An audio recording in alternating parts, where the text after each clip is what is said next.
여러분, 인생을 살다 보면, 그리고 인생을 살아가면 살아갈수록 모든 인간에게 이것만은 꼭 필요하다는 것을 감지하게 되는데, 그것은 바로 위로입니다. 위로. 모든 인간에게는 위로가 필요해요. 아마 여기 앉아 계신 여러분들에게도 정말 위로가 필요하리라고 생각이 듭니다. 인간의 지친 마음, 상처난 마음, 또 인간의 처지와 상황을 이해하고, 나의 처지와 상황을 이해하고 안아주고 눈물 닦아줄 그런 사람들, 그 하나님의 위로, 격려가 필요합니다. 그래서인지 데살로니가전서 4장 8절은 이렇게 말합니다. 그러므로 서로 위로하라. 위로는 어떻게 하는 거예요? 서로 위로해야 돼.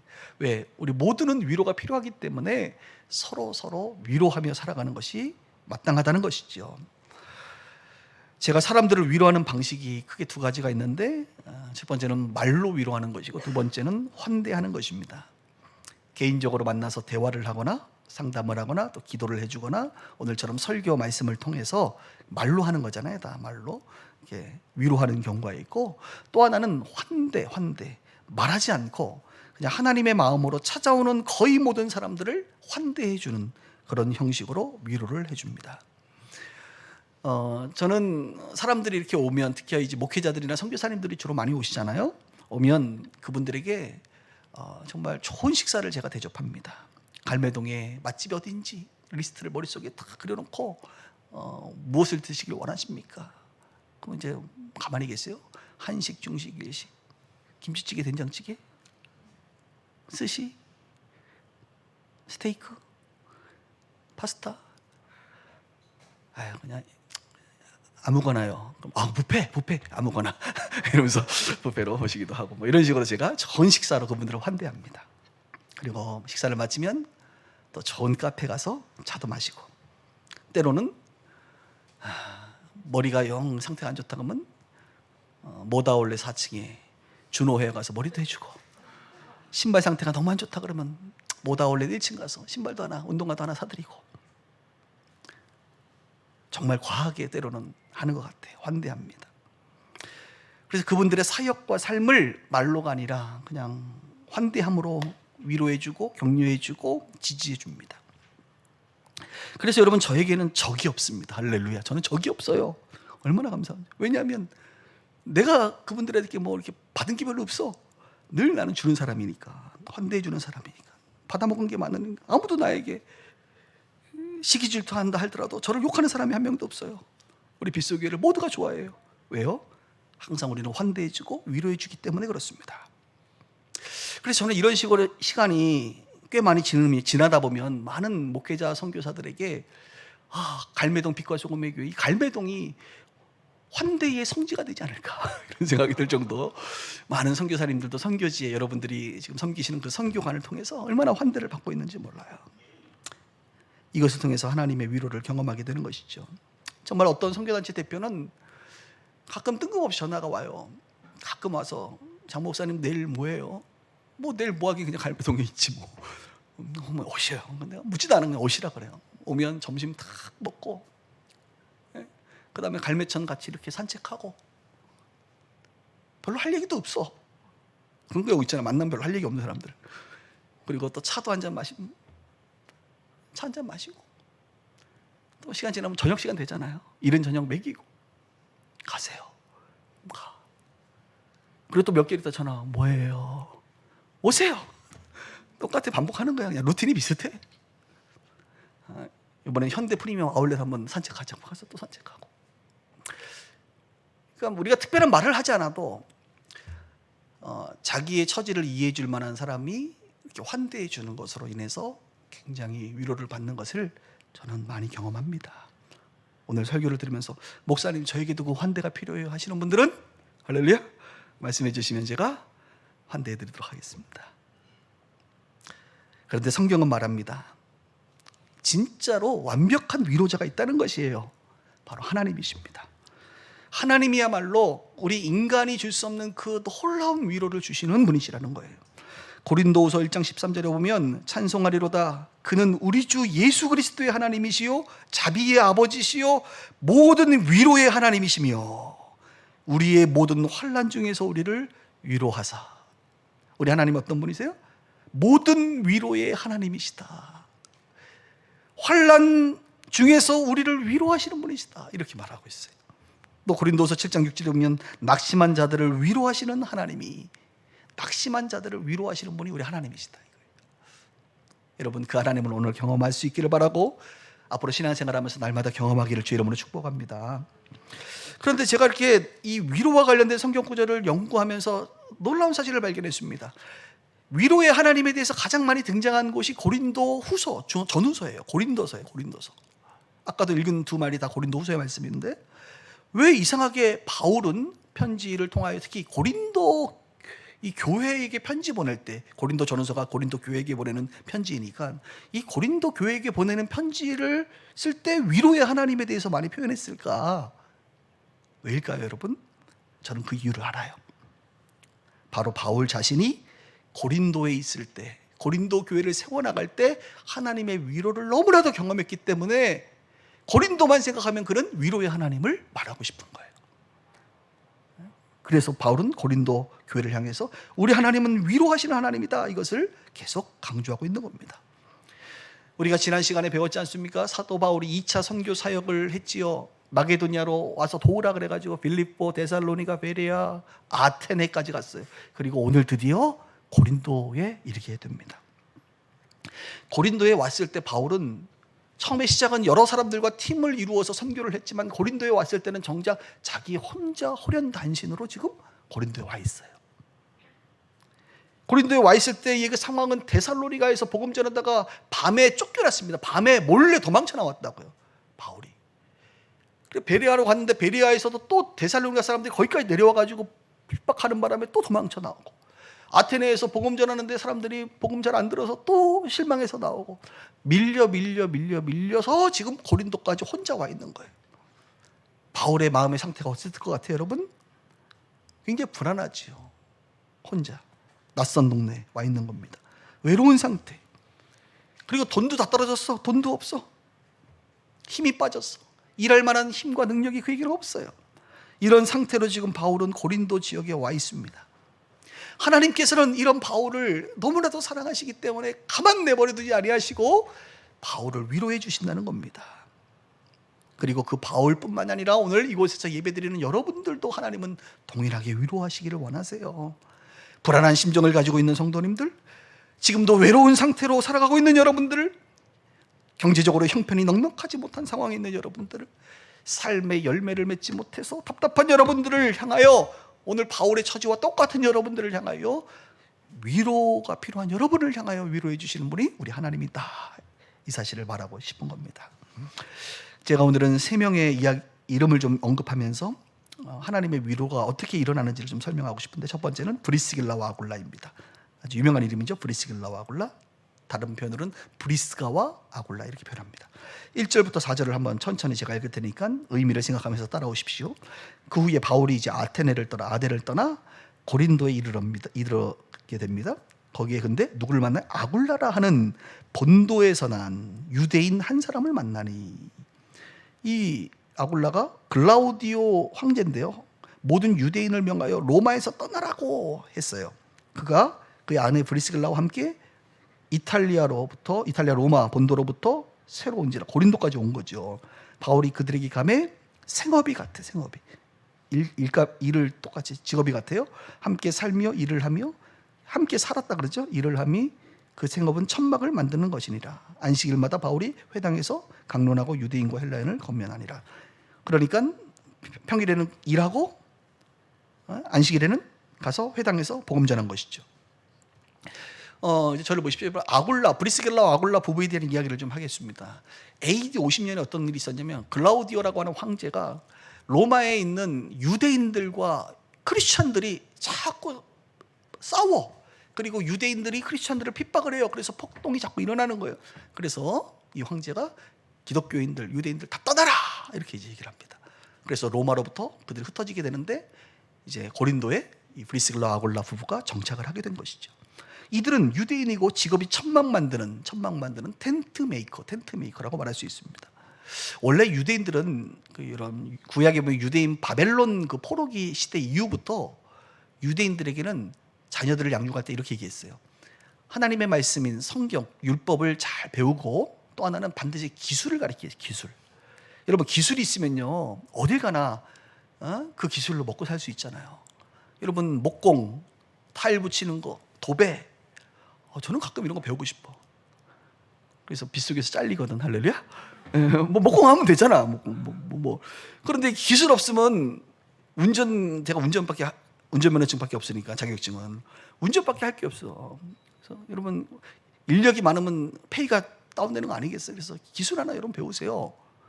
타일도 배우시고 목공도 배우시고 자동차 타이어 가는 것도 좀 배우시고 뭐 여러 가지 좀 배우시란 말이에요. 근데 유대인들이 그랬어요. 어렸을 때부터 무조건 기술을 가르쳤어요. 그래서 유대인들은 바울은 여러분 가말리엘 출신의 거의 학자입니다. 학자.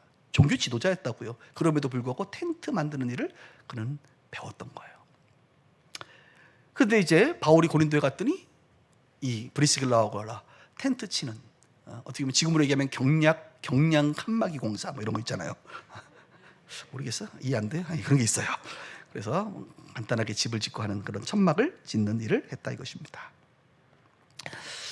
저는 바울에게 참 위로가 됐을 것 같아요. 뭐가요? 브리스길라 아굴라 부부가 말이죠. 홀로 있는 바울에게 지금 뭔가 실패한 것 같고 외로운 상태로 있는 바울에게 누구를 만납니까? 최적의 인물을 만나는 거야. 같은 유대인이고 크리스찬이고 직업도 같고 그리고 먼저 와서 다 정착해버린, 그래서 주거지가 있어서 함께 살 수 있는 방 하나 내주는, 작은 방 하나 내주고, 그죠? 아마 브리스길라 그 아내는 요리도 해서 아마 같이 식사도 같이 하고, 바울에게는 최고의 만남이죠. 얼마나 큰 위로가 되었을까. 여러분 보통 하나님의 위로하시는 방식은 사람을 통해서 하십니다. 하나님 사람을 통해서 위로하세요. 하나님이 직접 여러분들에게 말씀하시기도 하지만 하나님은 항상 사람을 통해서 일하세요. 하나님은 여러분 통해서 일한다니까. 여러분 통해서 누군가를 위로하시고 저를 통해서 누군가를 위로하시고 사람들을 통해서 일하시는 하나님, 오늘 브리스길라 아굴라 통해서 하나님께서 바울을 위로해 주시는 모습을 우리는 발견하게 됩니다. 그런데 이 브리스길라 아굴라가 나중에는 바울의 선교팀에 합류를 할 정도로 바울과 함께 또 선교 사역을 하고, 로마서 16장은 바울이 만난 사람들 지인들의 이름을 언급하면서 그들을 말하는데 16장 4절에 보면 이런 말이 있습니다. 브리스길라 아굴라를 향해서 내 목숨을 위하여 자기들의 목숨까지도 내놓나니. 와우, 안 내놓으면 어떡하지? 근데 바울은 확신했어요. 자기 목숨을 위하여 브리스길라 아굴라는 목숨을 내놓는다는 거예요. 그리고 실제로 그런 일이 있었어요. 사실 그 정도의 위기에 그들이 나섰던 적이 있습니다. 저는 이런 바울이 얼마나 부러운지 몰라. 오늘 대표 기도하신 우리 최종원 집사님, 저를 위해 목숨까지는 못 내놓으시겠죠. 그렇죠? 저도 그래요. 여러분 목숨을 서로 내놓을 수 있는 관계, 이런 사람 한 명 있으면 위로가 안 될까? 나를 위해 목숨 내놓을 수, 천 목사님 어디 계세요? 천 목사님 목숨 좀 내놓으실래요? 우리 좀 내놓을 수 있을까? 또 나도 물어보죠. 나는 내놓을 수 있을까? 서로 자기를 위하여 목숨을 내놓을 수 있을 만큼의 가까운 정말 동력자가 됐다는 사실이죠. 이 얼마나 큰 위로가 됐을까? 이런 생각을 하게 됩니다. 혼자라고 느껴질 때 여러분 얼마나 외롭고 힘든지 몰라요. 제가 신앙생활 해보니까 예배 나와도 늘 신앙생활이 외로우신 분들이 있다니까. 그런 분들이야말로 셀 모임에 참석하셔야 되는 거야. 우리가 앉아서 밥만 먹는다고 외롭지 않은 게 아니야. 밥을 먹어도 이 외로움의 이 공기가 한 10cm로 우리를 가로막고 있다니까. 예, 안녕하세요. 네, 잘 먹어요. 근데 외로워. 이상하지요? 두세 명만 나를 위해서 정말 사랑해주고 함께 마음을 터놓고 얘기할 수 있는 그 두세 사람의 친구가 없다니까. 우리는 나이 먹어봐요 더 외로워요. 50 넘으신 분들 얼마나 외로운지 몰라. 그나마 부부가 그나마 친구가 되는 건데 이것도 잘 안 되면 정말 외로운 거예요. 여러분 이 외로움을 여러분 극복하세요. 셀뭉으로 오시고 기도하세요. 하나님 나의 이 외로움 브리스길라 아굴라를 만나게 하세요 라고 기도하세요. 외롭고 힘들 때 하나님께서 사람을 통해서 위로해 주십니다. 아담을 창조할 때까지 하나님 뭐라 그랬어요? 세상을 창조할 때마다 보시기에 좋았더라, 좋았더라, 좋았더라. 아담을 창조하시고 보시기에 좋았더라, 심히 좋았더라. 근데 가만 보니까 하나 부족한 게 있어요. 뭐예요? 혼자 있는 것이 좋게 여기지 않더라. 그래서 하와를 만들었잖아요. 혼자 있는 건 좋은 게 아니에요, 여러분. 하나님의 창조 질서는 함께 공동체적으로 살아가는 것을 하나님은 기뻐하세요. 바울에게 가장 적절한 부부를 만나게 하신 것이죠. 목숨까지도 내놓을 정도로 발전하는 그 관계, 이 하나님의 위로.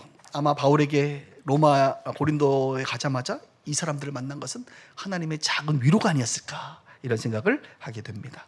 두 번째 사람은 실라와 디모데입니다. 5절을 함께 볼까요? 5절. 실라와 디모데가 마게도냐로부터 내려오매 바울이 드디어 이제 하나님의 말씀에 붙잡혀 유대인들에게 예수는 그리스도라 밝히 증언한다.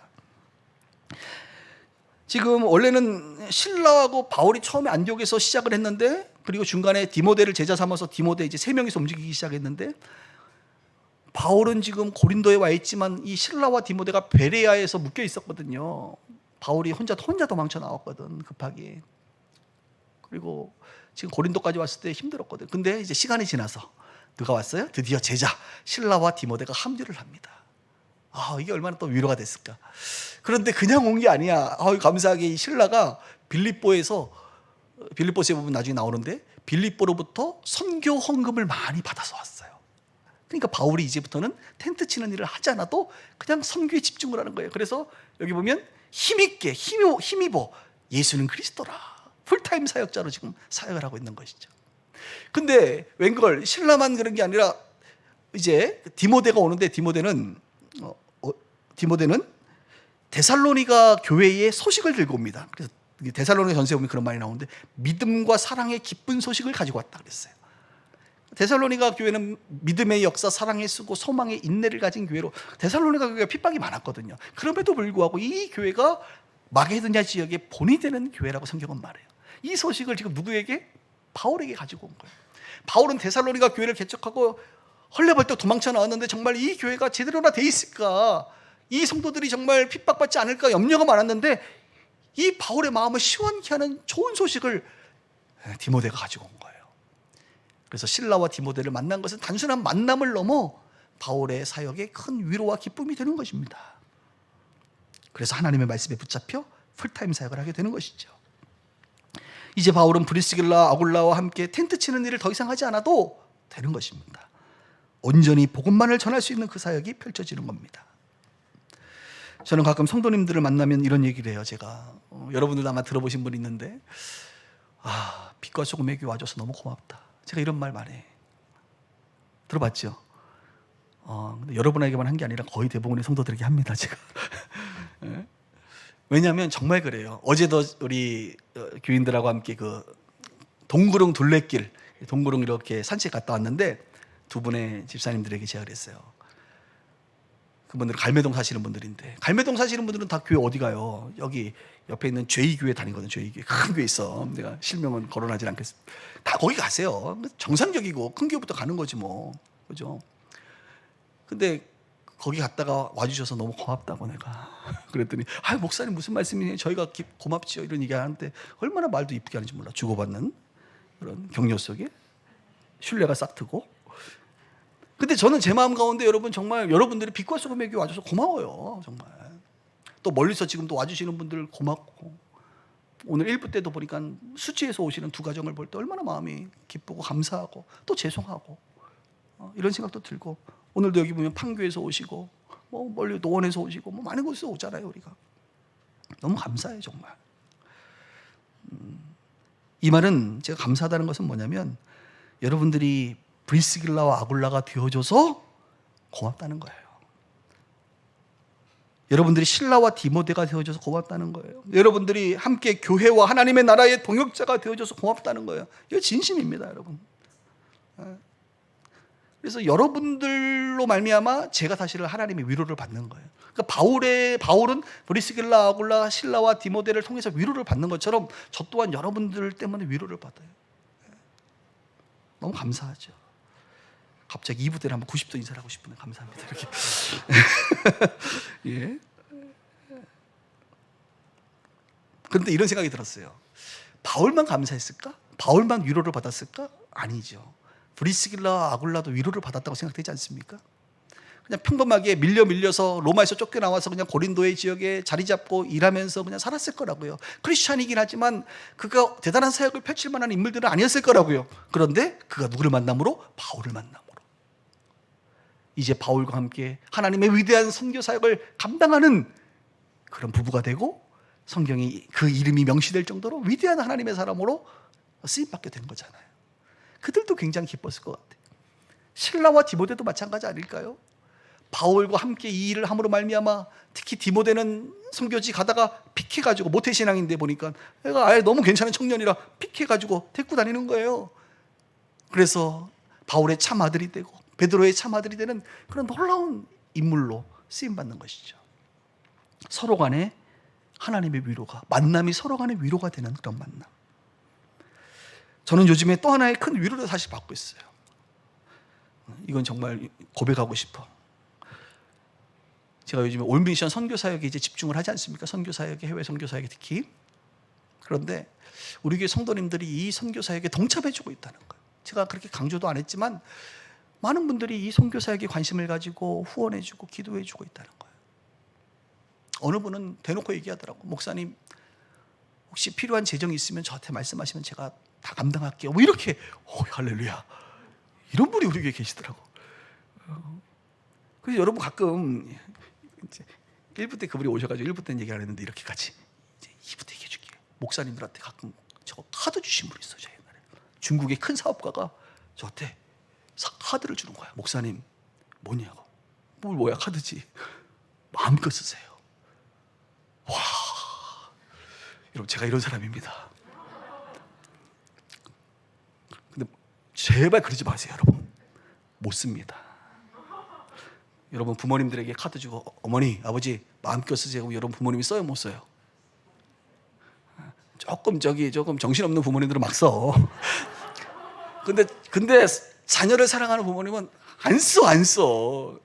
그래서 제가 우리 성도님들한테 우리 카드를 원하지 않는다. 우리 현금을 원한다. 여러분 절대로 정말 뭐 이렇게 선교사님한테 선교사님 활동할 때 쓰세요 하고 카드 주지 마세요. 못 써. 부부도 못 써. 난 우리 아내한테 카드 주거든. 근데 쓸 때마다 저한테 막 얘기를 하는 거야. 문자로 이거 사도 되긴. 아니 쓰라고 줬는데 왜 자꾸 문자를 보내? 그럼 제가 안 돼 이렇게 얘기 안 하잖아. 예스. 그러니까 어느 날 내가 답답하더라고. 그래서 여보 문자 보내지 마. 그냥 막 써. 어떻게 막 쓰냐? 이게 정상이라고. 그래도 이제 앞으로 막 써. 그리고 뒷감당은 내가 알아서 할 테니까 막 써. 근데 뭐 그렇다고 사모님이 막 쓰나? 다 판단해서 필요한 것만 하는 거죠.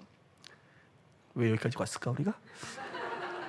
우리 교인들 중에는 정말 그렇게 목사님 하시는 일에 적극적으로 동참하고 기도해주고 섬기는 분들이 많아요. 내가 얼마나 감사해. 이번에 다음 달에도 몽골 가는데 이제 컨퍼런스를 이제 한 100명의 현지 목사님들 모아놓고 컨퍼런스 하거든요. 그러면 그분들 이틀 동안 컨퍼런스 할 때 먹이고 강의 번역하고 통역하고 다 이게 선교는요, 여러분 3가지 요소가 필요하거든요. 컨텐츠, 그러니까 사람이 필요해. 일할 사람, 컨텐츠죠 그분이. 2번째 현장이 필요해. 선교사가 필요해. 3번째가 재정이 필요해요. 재정이 없으면 선교는 못합니다. 죄송하지만 기도만 하시는 거예요. 선교는 못해.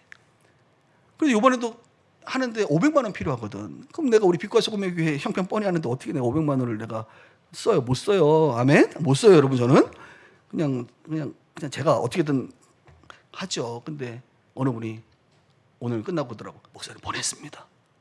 알아듣지 내가. 감사합니다. 500만 원 보냈더라고. 이번에 몽골 갔을 때 쓰시라고. 그 성교비 하시라고. 미안합니다. 그랬더니 뭐라고 하지 알아요? 왜 미안하세요, 목사님? 목사님 개인적으로 쓰는 거 아니잖아요. 뜨끔하더라고. 개인적으로 쓰는 거 아니지 내가. 목사님이 쓰시는 거 아닌데 왜 미안해 하세요? 내 것도 주님의 것이고 주의를 위해 쓰는 건데. 이야, 빗속에가 이 정도야 수준이. 아멘? 여러분, 그래서 제가 지금 이런 사람들이 브리스길라, 아골라, 디모데 같은 사람들이잖아요. 함께 하나님의 일을 동참하는. 그래서 제가 요즘에 너무 기뻐요. 선교 사역할 때 여러 성도님들이 함께 이 일을 동참해 주니까 너무 기쁘다는 생각을 다시 한번 90도로 어르시게 감사를 드립니다. 네. 3번째 사람이 등장하는데 유스도라고 하는 사람이 등장해요. 한번 6절부터 볼게요. 6절. 그들이 대적하여 이제 바울이 열심히 복음 전했더니 역시 대적하죠. 비방하죠. 바울이 옷을 털어 이르되 너희 피가 너희 머리로 돌아갈 것이요 나는 깨끗하리라. 이것은 이제 복음을 받아들이지 않고 대적 비방하는 사람들을 저주하고 심판하는 그 시대 문화였어. 상징적인 행동이었는데, 그리고 나서 7절에 거기서 옮겨 이제 어디로입니까? 하나님을 경외하는 디도 유스도라 하는 사람의 집에 들어가니 그 집은 회당 옆이라. 이 사람은 그 바울의 제자 디도가 아니라 그냥 유스도라고 하는 사람이에요. 제3자입니다. 그런데 이 유스도가 회당 옆에 살기 때문에 옆집 있는 회당장 그리스보를 만나게 했어요. 그랬더니 그리스보에게 복음 전했겠죠. 온 집안과 더불어 주를 믿으며 수많은 고린도 사람도 믿고 세례를 받더라. 자, 유스도라고 하는 사람을 통해서 지금 회당장이 예수 믿고 그 집이 다 예수 믿고, 그리고 그곳을 중심으로 여러분 고린도 지역에 많은 사람들이 예수를 믿고 세례를 받는 일이 벌어지게 됩니다. 이것은 무엇을 말하냐면, 하나님의 위로라고 하는 것은 하나님의 사람들을 통해서 위로를 받지만 열매를 통해서 위로를 받아. 열매. 제가 저번에도 한번 강조했잖아요. 우리가 힘들어하는 문제의 근본적인 문제가 해결되지 않으면, 삶의 열매가 나타나지 않으면 잠깐의 위로는 되지만 참 위로, 전적인 위로는 되지 않는다는 거예요. 그런데 오늘 바울이 그동안의 사역들의 열매가 없는 것처럼 힘들었는데 고린도에서 지금 큰 열매를 보게 되는 거예요. 이 얼마나 이 열매가 사도 바울에게 위로가 되는지 몰라요. 제가 서론에서 고린도서 7장 6절에 낙심한 자들을 위로하시는 하나님이라고 했는데, 낙심한 자들. 왜 우리가 자주 낙심하느냐면 열매가 없어서 그렇거든요. 열매가 더디기 때문에 낙심을 해요. 그런데 성경은 뭐라고 말합니까? 갈라디아서 6장 9절에 우리가 선을 행하되 낙심하지 말지니 포기하지 아니하면 때가 이르면 거두리라. 여러분, 선을 행하잖아요. 우리가 열심히 하잖아요. 근데 낙심한단 말이에요. 근데 성경은 낙심하지 말라. 왜? 포기하지 아니하면. 정말 포기하지 말아야 돼요, 여러분. 포기하지 아니하면 때가 이름에 거두리라. 아멘입니까? 포기하지 아니하면 때가 이르면 거둬요. 그래서 현대적인 표현으로 얘기하면 두 가지 제가 얘기할게요. 여러분, 발전과 축적을 하셔야 돼요. 발전. 어떤 사람은 계속 열심히 해, 계속 축적해. 그런데 힘들어. 왠지 아세요? 발전이 일어나지 않기 때문에. 발전. 여러분, 지금 있는 상태로만 계속하지 마세요. 발전하면서 축적하는 거예요. 발전이 따라오지 않고 축적해서는 안 돼. 목회자도 마찬가지. 끊임없이 발전하면서 목회를 계속해야, 축적해야 열매가 나타나는 거지. 발전하지 않고 옛날 모습 그대로, 그냥 옛날 신학 그대로, 옛날에 그 설교하던 스타일 그대로 그거 가지고만 계속 축적한들 무슨 열매가 있냔 말이에요. 근데 저만 그런 게 아니에요. 여러분 마찬가지예요. 비즈니스를 하든 뭐 장사를 하든 직장 생활을 하든 열심히들 해. 열심히. 내가 보니까 이 말씀 붙잡고 포기하지 말고 열심히 하면 때가 되면 이르겠지, 열매가 나타나겠지. 근데 다 안 나타나더라고. 내가 보니까 이유가 뭐냐? 발전하지 않으니까 그래. 발전하면서 계속 포기하지 않고 해야 돼요. 그러면 때가 되면 좋은 열매가 나타나요. 여러분들에게 필요한 기술을 발전시키세요. 세상이 바뀌잖아요. 발전시키세요. 계속 발전시키죠. 생각하고 고민하고 기도하고 하나님이 주신 지혜로 발전. 오늘 설교 제목을 발전으로 바꿔야겠다. 발전하고 축적하다 보면 큰 열매를 봐. 큰 열매. 때가 되면 열매를 얻으리라. 그래서 말씀을 정리하면서 이제 9절을 보겠습니다. 9절부터 오늘은 성경을 완전히 해석하는 날인데요. 이런 큰 열매가 있고 나서 이제 밤에 주께서 환상 가운데 바울에게 나타나십니다. 아니, 좀 진작에 나타나시지. 하나님이 다 이 타이밍을 기가 막히게 아셔. 하나님 그때 이제 나타나셔서 뭐라 그래요? 자, 두려워하지 말며 침묵하지 말고 말해라. 계속 복음 전해라. 내가 너와 함께 있음에 어떤 사람도 너를 대적하여 해롭게 할 자가 없을 것이니 이는 이 성중에 내 백성이 많음이라. 그랬더니 그가 1년 6개월을 머물며 그들 가운데 하나님의 말씀을 가르치니라. 바울에게 두려움이 있었죠. 빨리 안디옥으로 가고 싶었을 것 같아. 야, 우리 고린도에서 열매 좀 얻었네. 이제 가자. 우리 집에 가자. 왜 1차 선교 여행을 18개월 했는데 지금 바울이 고린도에 있을 때가 한 16개월 이렇게 돼가고 있거든요. 지금 가자 이제 우리. 그러고 싶은데 주님이 나타나서 뭐라는 거야? 바울, 두려워하지 마. 두렵지. 왜요? 또 내려와서 자기를 죽일까 봐 두렵지요. 박해할까 봐 두렵지요. 두려워하지 마. 침묵하지 마. 계속 말해. 이 성중에 구원받을 사람 많다. 이 말을 해주는 거예요. 그리고 결정적인 한마디, 아무도 너 해하지 못하도록 내가 지켜줄게. 와, 바울이 이 말 듣고 나서 정말 담대해졌을 것 같아요. 아무도 자기를 해하지 못하도록 하나님이 지켜주신다는 거예요. 그래서 바울이 좌판 깔고 1년 6개월 동안 딱 고린도에서 30개월 2차 선교여행했는데 그중에 18개월 3분의 1을 고린도에 머문 거예요. 그래서 고린도에 수많은 열매들이 나타나게 되는 것이죠. 위로의 절정이 뭔지 아세요? 위로의 절정? 하나님의 음성입니다. 직접적인 하나님의 음성, 확실한 하나님의 음성. 설교를 통하든 기도를 통하든 환상을 통하든 어쨌든 내가 확실하게 깨달을 만한 하나님의 음성이 들려지면 이것처럼 우리를 위로하는 게 없어요. 저도 힘들고 너무 어렵고 포기하고 싶고 넘어졌을 때 그때마다 주님이 나타나셔서, 물론 사람을 통해서 위로해 주시기도 하고 열매를 통해서 위로해 주시기도 하지만 정말 결정적인 위로는 하나님의 음성이에요. 제가 갑자기 생각나는, 개척 초기에 엘리베이터가 없는 3층에서 처음에 우리가 교회를 시작했거든요. 29평짜리 3층에서. 근데 교회를 인테리어 하는데 다른 거는 힘들지 않았어요. 근데 의자가 왔는데, 화물로 의자가 왔어. 1톤 화물에 의자를 50개를 이제 우리가 준비를 했으니까 본당에 50개 의자가 왔는데, 이 화물이 다른 데 다 돌고 맨 마지막에 왔는지 거의 밤 11시에 온 거예요. 밤 11시에 뭐 그때 성도들도 몇 명 없었지만 의자를 1층에다가 내려놓고 화물차는 간단 말이지. 그걸 어떻게 할 거냐고. 누가 날릴 건데? 내가 날라야지. 그래서 그때가 또 날씨가 또 5월달 6월달이었거든요 6월 우리가 첫째 주에 개척했으니까, 예배드렸으니까 그 5월달에 얼마나 그때 막 나는 덥더라고. 그날 처음에 괜찮았는데 이게 무거워서 2개씩밖에 못 갖고 올라가. 2개씩 1층부터 3층을 쫙 올라가. 처음에는 얼마나 은혜로운지 몰라요. 밤에 달을 보면서 할렐루야 별 보면서. 근데 한 10번 왔다 갔다 한 20개 되니까 이제 다음에 온몸이 쫙 오면서 씩씩거리거든. 갑자기 은혜가 안 돼. 너무 힘들더라고. 그래서 결국 50개를 다 올려놓고 다 맞춰놓고 딱 자리에 앉았는데 눈물이 나는 거야. 눈물이 나는 거야. 이게 무슨 눈물이지? 이게 서러움의 눈물인가? 막 너무 힘든데 외롭고 힘들고 막 두렵고 막 눈물이 막 나는 거예요. 근데 주님이 그 눈물을 막 하는데 수고했다. 이 한마디가 마음에서 이렇게 느껴지는 거예요. 수고했다. 그리고 펑펑 울어서 제가 그게 위로가 되더라고. 그리고 수지교회 개척했을 때는 거기도 뭐 수지교회 개척했을 때 전도할 사람 누가 전도해요? 다 네이버 직원들이고 삼성 직원들이고 뭐 SK 직원들이고 다 직장 돈 벌러 다니고 있는데 전도 내가 해야 하잖아. 그래서 그 동네 아파트를 전도지 들고 이제 집어넣는데, 야, 이거 작전이에요. 이게 저기 누굽니까? 우리 여기 경비 아저씨하고 작전 피는 거지. 그분이 이제 있으면 도망가고 또 누가 문 열고 딱 나가면 들어가서 안 되잖아 그렇게 하면. 근데 그때는 한 10년 전이나 했단 말이야. 막 하고 그 눈치 봐가면서 한 3시간을 그렇게 던지고 가방 딱 백 메고 다니면서 와. 그리고 이제 교회 딱 왔는데 사람이 참, 교회 딱 와서 딱 앉았는데 또 그날따라 또 눈물이 나는 거야. 그때 그 눈물하고 비슷한 눈물이야. 공릉동 눈물하고 비슷해. 수지에서 눈물이 계속 나는 거야. 어떤 눈물이에요? 서럽고 힘들고, 전도를 담임 목사 혼자 하고 있나? 내가 왜 이러고 있나? 내가 지금 여기 공릉동에 좋은 교회 있는데 내가 여기 와서 무슨 낙을 누리겠다고 주님 내가 이렇게 전도를 하고 있습니까? 그래서 펑펑 또 눈물이 나는 거야.